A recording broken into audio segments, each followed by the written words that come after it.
Good day, ma'am. We are the Group 7 and the topic that we will discuss is cybersquatting. I am Salgot Winnie and I am the one who will discuss what is cybersquatting. Cybersquatting is the accusation of a domain name over the internet in bad faith to profit, mislead, destroy reputation, and deprive others from registering the same, such as a domain name is number 1, similar, identical or confusingly similar to an existing trademark, registered with the appropriate government agency at the time of the domain name registration. Number 2, identical or in any way similar with the same of a person other than registrant in case of a personal name. And number 3, acquired without right or with intellectual property interest in it. So, ang cybersquatting po ay ang pagkuha ng domain name sa internet nang may masamang hangarin upang kumita o sirain ang reputasyon ng nasabing domain name. Pero ano nga ba ang domain name? A domain name is an identification string that defines a realm of administrative autonomy, authority, or control within the internet. So, ito po yung sinasabi nila na web address. Ang example po nito is yung google.com, yung .net, or .ph. Ma'am, I'm Rogelio C. Ardina Jr. Our topic is cybersquatting, and I am the one who will discuss the one components of cybersquatting, which is the domain name is identical or confusingly similar to registered trade.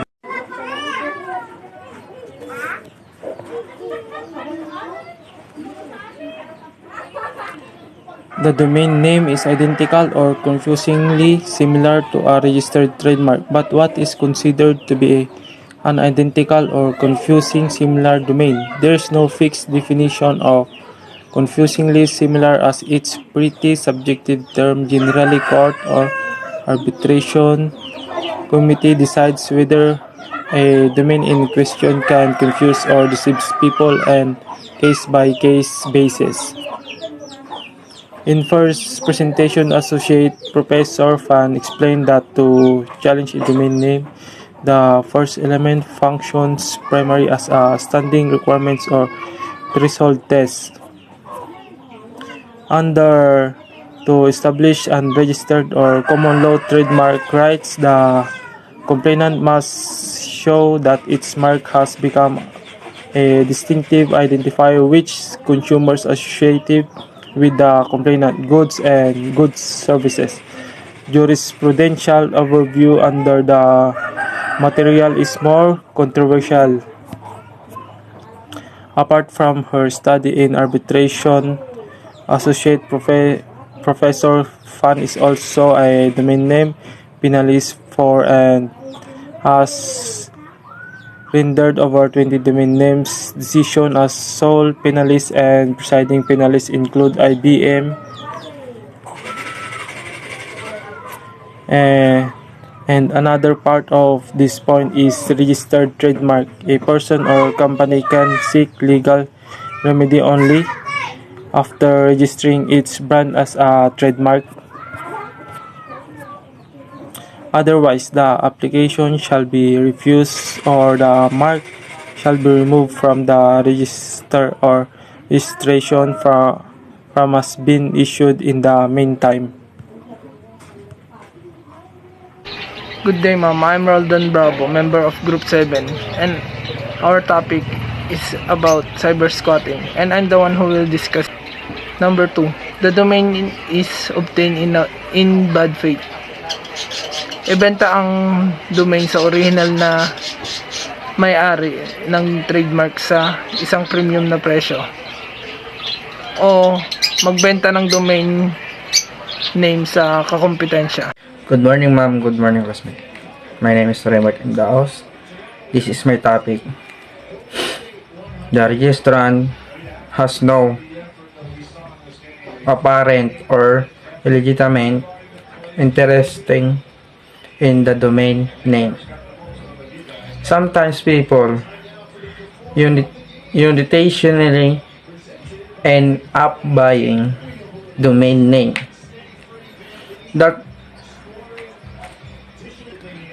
resemble famous business or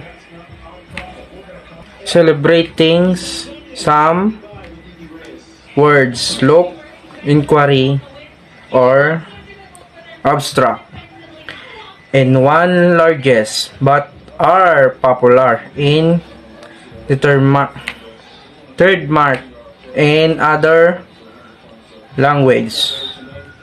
For example, Loco apps is a startup and is to store niya for rating product when Loco and is a online grocery delivery platform in India. In the same way, in the US, precision edu represent New Jersey presentation of university, but in India, presentation is presenting a club.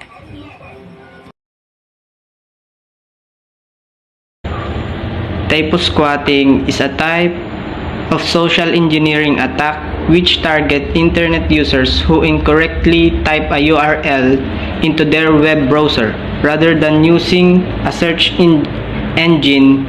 Typically, it involves tricking users into visiting malicious websites with URLs that are common misspelling of legitimate website. Ito ang mga pinakamapanganib na uri na kadalasang ginagamit para sa mga phishing. Ang mga tao ay gumagawa ng mga typographical error habang nagtatype sa address. Presentation of university, but in India, presentation is presenting a club.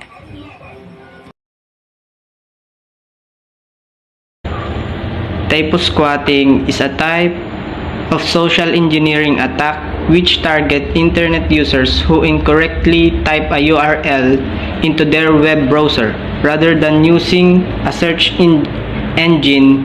Typically, it involves tricking users into visiting malicious websites with URLs that are common misspelling of legitimate website. Ito ang mga pinakamapanganib na uri na kadalasang ginagamit para sa mga phishing. Ang mga tao ay gumagawa ng mga typographical error habang nagtatype sa address bar. Kung nais ng isang tao na makinabang mula sa isang kilalang reputasyon, siya ay bibili ng mga domain na tulad ng tunay na URL ngunit aktwal na naglalaman ng isang typo. I'm Samuel de la Cruz. Our topic is cybersquatting, and I'm the one who will discuss the identity thief.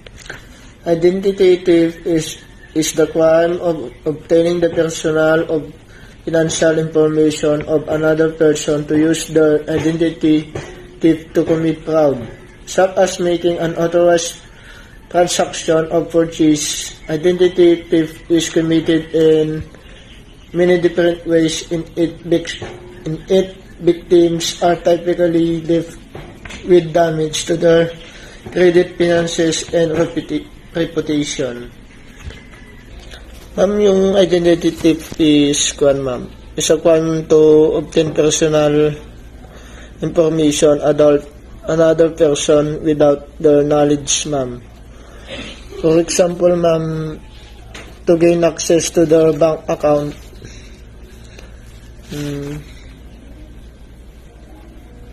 Ma'am, kung paano natin siya mapiprevent itong crime na to, avoid providing information that come from us, ma'am. My name is Giko Randy M. My topic is name jacking. Name jacking is when someone register a domain name associated with a famous individual. Celebrities are often targeted for this kind of cyber squatting. If someone registers a domain in your name and you are not famous, it is difficult to force that person to release domain. I'm PJ Manantan. My part of, for the reporting is the cyber squatting. Reverse domain name hijacking, also known as reverse cyber squatting, or commonly abbreviated as RDNH, occurs when a rightful trademark owner attempts to secure a domain name by making cybersquatting claims against a domain name's cybersquatter owner. This often intimidates domain names owners into transferring ownership of their domain names to trademark owners. To avoid legal action, particularly when the domain names belong to smaller organization, individual reverse domain name hijacking is most commonly enacted by larger corporations and famous individuals in defense of their rightful trademark or to prevent libel or slander.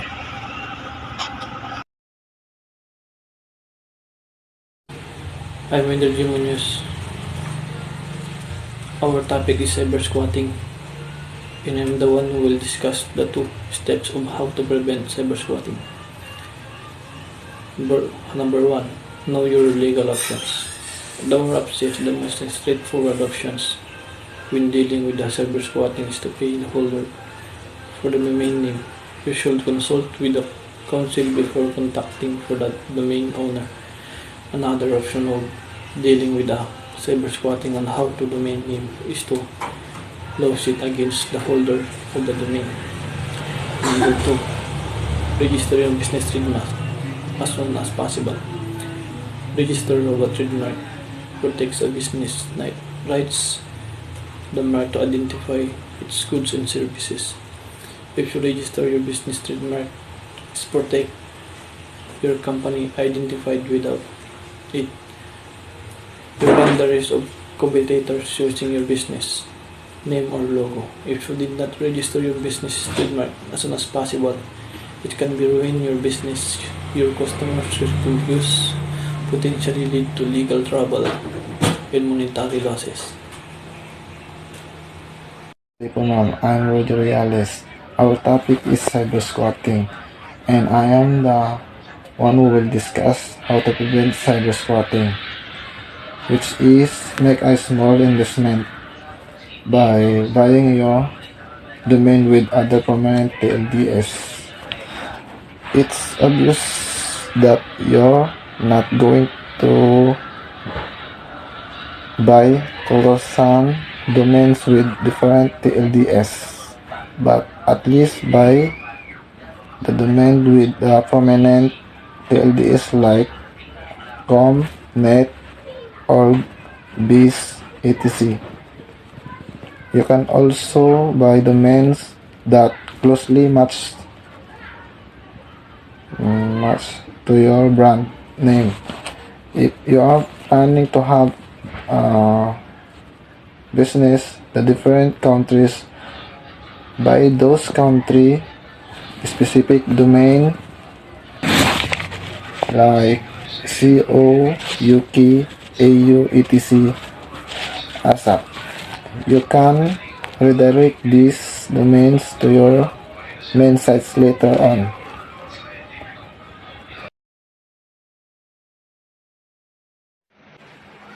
Good day, ma'am. I'm Tamayo Raymar, and our topic is cybersquatting and my topic is penalty. Ang parusa para sa cybersquatting ay ikaw ay papatawan o kakasuhan ng prison mayor o 6 na taon at 1 araw hanggang sa 12 taon na pagkakakulong o ikaw ay magbabayad ng by those country specific domain like CO, UK, AU, etc. ASAP. You can redirect these domains to your main sites later on.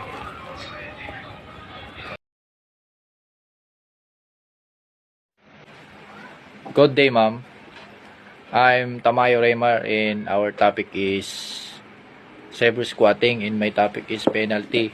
Ang parusa para sa cybersquatting ay ikaw ay papatawan o kakasuhan ng prison mayor o 6 na taon at 1 araw hanggang sa 12 taon na pagkakakulong o ikaw ay magbabayad ng